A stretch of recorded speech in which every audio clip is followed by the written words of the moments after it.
ఇంత గోళ్ళు, చిన్ని చిన్ని కళ్ళు, దాని తోక, కొండంత శరీరం చూస్తుంటే పిల్లల దగ్గర నుంచి పెద్దవాళ్ళ వరకు ఓసారి ఏనుగు వంక అలా చూడకుండా ఉండలేరు, అంత సంతోషంగా చూస్తారు.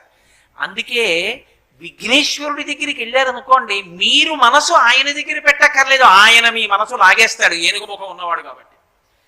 మన మనసు ఆయన దగ్గర పెట్టడం అంటే అంత తేలికైన విషయమా? అది ఎప్పుడూ తిరుగుతూ ఉంటుంది మనసు.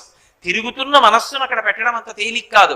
ఒక్క విఘ్నేశ్వరుడు మాత్రం మన మనసుని ఆయన లాగుతాడు. అందుకే సుముఖ కాదు, అసలు సుముఖ అంటే ఏనుగే. ఎందుకో తెలుసా?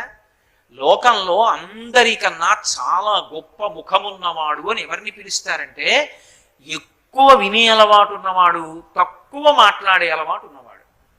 ఆయన ఎక్కువ వింటాడు, తక్కువ మాట్లాడతాడు. తక్కువ మాట్లాడడంలో కూడా ఏం చేస్తాడు?